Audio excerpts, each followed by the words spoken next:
We are here live from Fintech is Femme at New York Fintech Week. Jam-packed day with lots of great content, and I'm here with my besties, Kathy Kamayatek and Amanda Estevan-Colas. And so really excited to have this conversation with them, just get some insights on the day, why they're excited to be here, and what they're looking forward to getting out of this event. I'll start off with Kathy. Can you introduce yourself real quick? Hi, I'm Kathy Kamayatek. I am a native New Yorker, longtime marketer, now principal consultant and founder for Kamayatek Advisors and Consulting. And I am here with my besties at Fintech is Femme.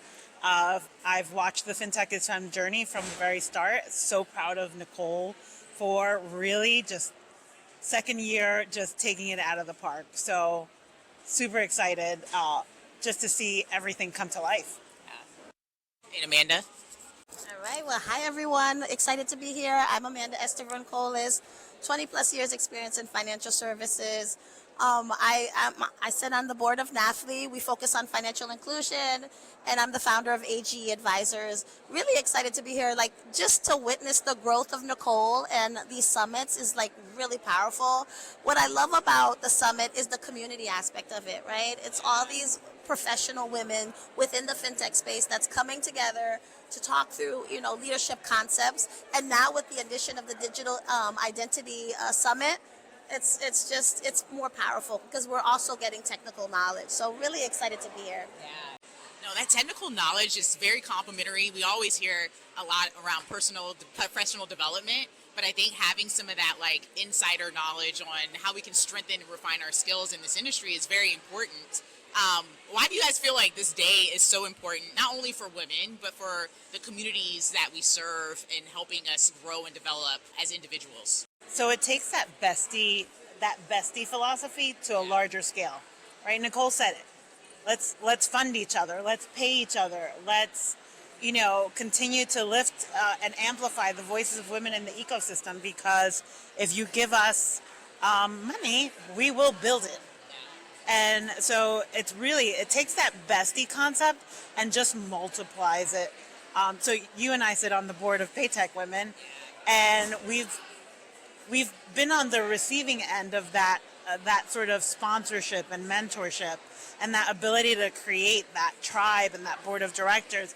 You both are my very close personal board of directors. And so this just amplifies that. It gives the space for the conversation. It gives the opportunity to introduce yourself.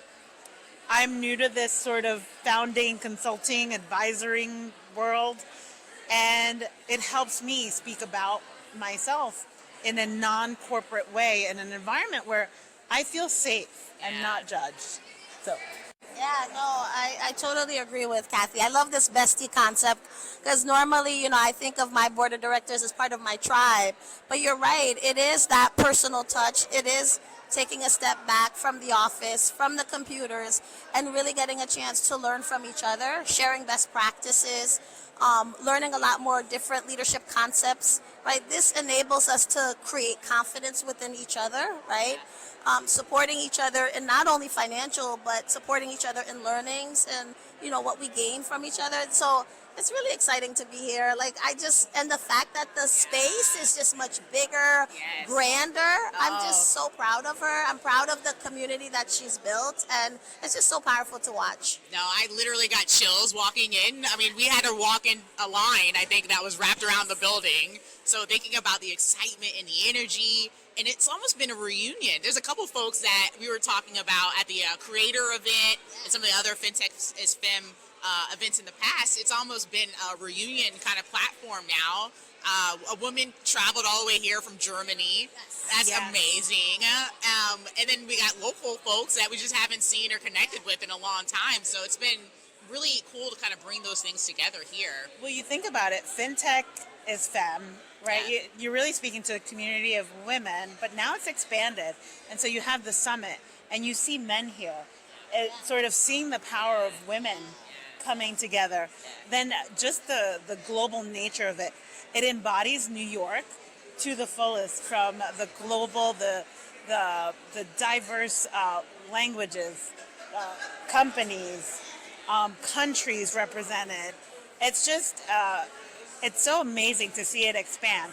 So it's New York Fintech Week, but it's embodies the spirit of what New York is, which is this global entity of bringing people together. Yeah. And so she's really encapsulated that here in this event. Yeah. And it's so funny, Laura, I'm thinking about it because it's been a controversial year. And I know we have to say it, right? There are concepts around DE&I that's been challenged, scrutinized, and it's interesting enough. There was supposed to be an interesting event that was supposed to happen next month, and it's not happening, and it got canceled. And so that's part of me. I'm really proud of Nicole for moving forward and still stepping into this event and saying that what, we're still going to focus on women, professional development, leadership concepts for women. Because it's just, it's necessary. And so I'm just happy that this event happened and the amount of the audience is large. Like, I feel like the size has doubled and it just shows, like she showed up, which I appreciate. Yeah. Quick question, because Amanda and I were talking about this en route to this event today, about how we didn't necessarily have this type of atmosphere when we were navigating our careers. I'm sure Kathy can attest to the same. Being able to have this for the next gen, and obviously my focus with the Georgia Fintech Academy is next gen talent development. But I'm like, what advice or guidance do you have to young women who are just at the start of their careers? How do they get plugged into communities like what we have, so they can have their own besties, their own tribe of women supporting them in various ways? I mean, these women I've done speaking engagements with, panels. We do a lot on social. I never thought I would be on social media. I'm not in my personal life. But I'm obsessed with the fact that we have so much opportunity for collaboration. Like, we really do. And we dissect all the opportunities out of each thing, What you said, Laura, you're right. When we were starting in our early stages, I didn't have anything like this. And it's so powerful that it's here. And the advice that I would give the next generation is be open to these concepts. Be open to learning from the next generation, because we are providing resources and information that was not readily available when we were starting up, right? So now this generation has a chance to move faster, quicker, be smarter in some of the decisions that they're making. And that's to me is powerful. Being able to have options, knowing what type of career path is available to me makes me make the decision better, right? Quicker, smarter. So I don't know, I think it's very exciting. Yeah, I would say I definitely didn't have this, and I didn't have it until I honestly entered payments. And I had the benefit of really amazing leadership at TSIS that introduced me to Paytech Women, which at the time was WNET, and the access, right? Like creating that access. So the thing I wish I knew when I was younger is looking for that access. But it wasn't always readily available either. There have been organizations around, I think of, Advertising Women of New York, that it just felt more exclusive than inclusive. Something that I've been saying as we speak about sort of D&I, I'm like, the acronym goes away, but the work continues. The work was there before and we needed to do it, and we stepped up and we started to do it. The work continues after the acronym ends, which it doesn't. No words don't end. But the work continues. It does, And so from a next gen perspective, I think of, the hustle that I see Gen Z have, sort of the way they scrutinize the information that they get, no matter what side of the aisle it's coming from. There's a concept that I always say, I like to, as a generation, a couple of generations ahead, it's, we think about teaching down. We have to teach those that are coming up. We have to teach down, but there's so much learning up that we have to do, right? Like, I'm learning from creators like Natalie Neptune, right? Like, I'm learning from, there's tech founders that just from Yale, and their names are escaping me, but they're moving into a social platform that is more AI driven. These are amazing ways to learn up. And we think about generationally, we should not be afraid of that either. Embrace it, but also teach the lessons. Hear the lessons. Yes, it may be a little bit better now, but we're still having these conversations. I'd love for the day that this is just the FinTech Summit. Yeah. Right? Yeah. But this is the Fintech is Femme Summit, and it is about the content creation and the voices of women building this space. Yes. Sorry, No, Amanda's over here saying amen to everything that you're saying. I know it resonates with you, and it's like, how do we take this forward? Like, what's the next generation of what's been built here? And to your point, like removing the Femme, how do we help amplify and grow this platform? Yeah, it's a pipeline thing. Like I'm just thinking about that, right? Just like the concept around Georgia Fintech Academy is the pipeline. Yeah. This is the speed to the pipeline. This is the resources and the tools that allows that, enables that pipeline. So it's really good. Yeah. A call to action. Go ahead. Building what Georgia has in New York. I know. So I'm saying it because I know you're going to publish this, and I want to put it out there. Organizations in New York supporting young professionals, Latino, Black, creators, right? Like, if you want a community, we're here. And we want to have these conversations. I think of City University of New York where, I'm a public education kid. I didn't go to private education until I went for my master's. So I know what it is to sit in those rooms of ambition and hustle. And sort of grind to be in them.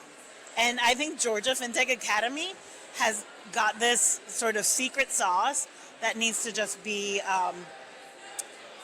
need to get to scale. And New York is the #1 fintech. I love that.